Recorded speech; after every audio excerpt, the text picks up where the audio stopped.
Notice how in Jeremiah, God is having Jeremiah perform an action which is symbolic or is a kind of sign. This is the King James translation, and they're calling it a girdle. Now, you might have a translation where it's called something else, but God tells Jeremiah to wrap around his midsection a sort of a kind of a kilt. And so he's supposed to do that. Then he's supposed to go bury it under a rock somewhere outside. And then a few days later, come back and dig it up. And when he does, what state is the girdle in? Well, it's marred, according to this translation. In other words, if you left any piece of clothing outside for days or weeks, it's going to start looking bad, smelling bad, getting torn, getting weathered, and so forth. And that's the state of this girdle. Now, why does God have Jeremiah do something so crazy? Because it's a sign. For as the girdle cleaveth to the loins of a man, so have I caused to cleave unto me the whole house of Israel and the whole house of Judah, saith the Lord. Judah is the southern kingdom, Israel is the northern kingdom, and God is saying, this whole people I have chosen to cleave unto me, to cling unto me closely, as a girdle clings upon someone who wears it, or a kind of a toga or a kilt or anything like that that fits you tightly. I held my people to me that tightly. They've been like a girdle to me, but of course the sign continues. I have done this that they might be unto me for a people and for a name and for a praise and for a glory. But they would not hear. I wanted them to be my people. I wanted them to be spoken about. They would become a name, and therefore my name would be spread, and more people would know about me and my beneficence. And I wanted them to exist as my people so that they would be a living praise of me and my name and for my glory, but they would not hear. Now you have to think symbolically. And so the sign that Jeremiah is enacting by wearing the girdle, putting it under a rock, digging it up, there it is again. The sign is, this is the people of God, that they're not clinging to him, and they have become marred and tattered and smelly and rotten and torn. And of course, he goes on. The imagery that God uses in Jeremiah can be striking. But then he says this, can the Ethiopian change his skin, or the leopard his spots? Ethiopians would be black. Leopards, of course, are spotted. Can they change their skin or their spots? Then may ye also do good that are accustomed to do evil. Now that's very interesting, and that's a famous quote from Jeremiah. Can the leopard change its spots, or the Ethiopian his skin? Can we change our very natures? He's saying, if you live a life devoted to sin, it becomes your nature or your second nature. And trying to change that is like trying to change the color of your skin. It's part of who you are at that point.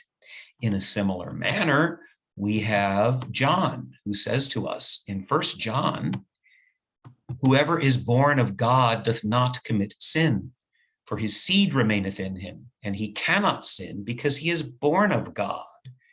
The idea is that if we are remade by God through the presence of the Holy Spirit in us and through attaching ourselves to Christ, we become new creations.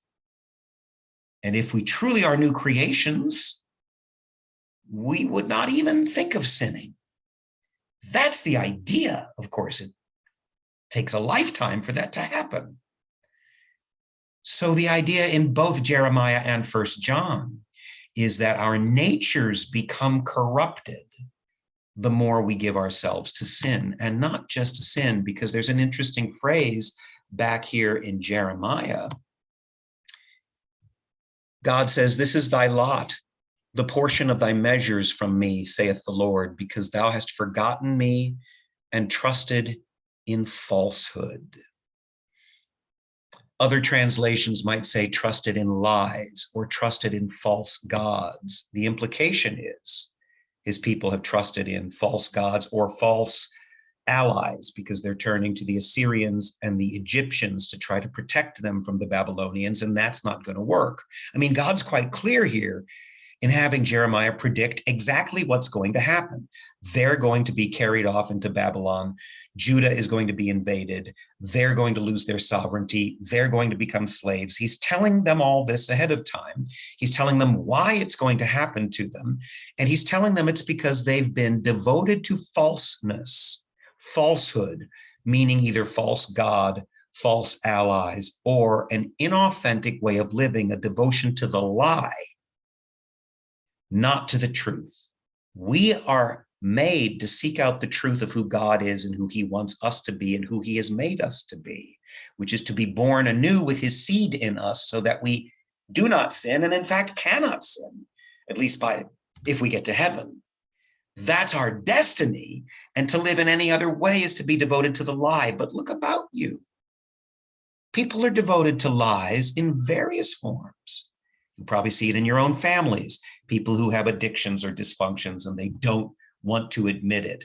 We certainly see it in politics. We see people quite literally devoted to various kinds of lies that are bald-faced lies that certain politicians tell that everybody knows is a lie, but they devote themselves to it anyway.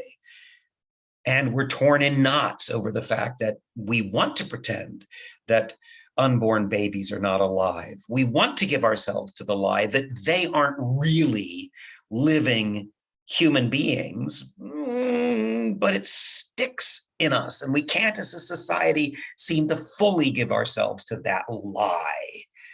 This happens about us all the time, and this is part of what God is talking about. Then he uses a phrase that's strange that I'm going to try to describe.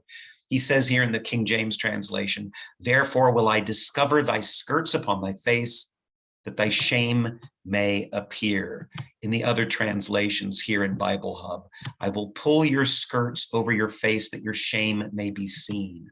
I myself will strip you and expose you to shame." That's a paraphrase. Therefore, I will uncover your skirts over your face that your shame may appear. In other words, the idea is, of course, we'd be embarrassed if in public we were wearing girdles or skirts, whether men or women, with nothing underneath, and suddenly they're hoisted over our heads and everybody sees our private parts. That would be embarrassing. The idea here is the Israelites, people in Judah, are protecting a shamefulness, their shameful disobedience to God that they're keeping kind of hidden, kind of like a dirty, tattered garment is still under the rock. Well, in this case, he's going to expose this shame. He's going to let everybody see that they have been untrue to him. He's going to expose their shamefulness or their shameful parts and let everybody see by the public spectacle that will happen to them how they have been untrue to him and have suffered the consequences. And then finally, going back to that reading from Jeremiah, he says, "I have seen thine adulteries and thy neighings, the lewdness of thy whoredom, and thine abominations on the hills in the fields. Woe unto thee, O Jerusalem! Wilt thou not be made clean?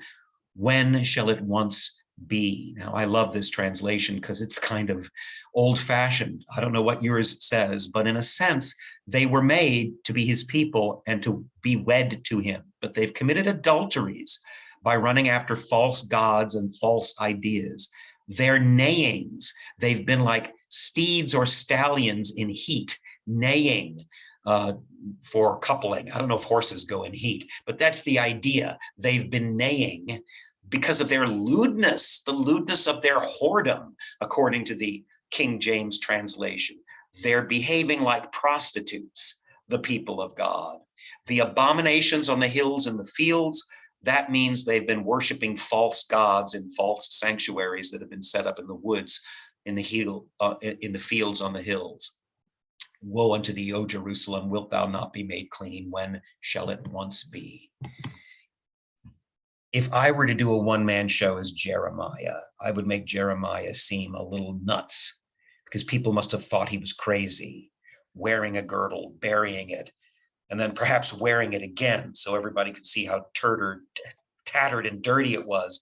And then he could explain to them that it represented the people of God. And of course, they would hate him for that. And the fact that God speaks through him and God says these things about his own people, adulterers, the whoredom, the abominations they're committing.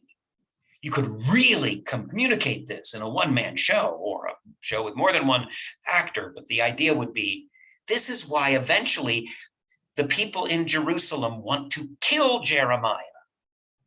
They can't stand what he's saying. They don't want to hear the truth that comes from God. They think he's a little crazy, and he probably looked kind of crazy. This is what the prophets are called to do. Anyway, that's what's going on there. And remember that in a sense, John the Baptist and then Jesus are sort of, in a way, the final prophets. They sort of embody everything that Jeremiah and the others in the Old Testament stood for.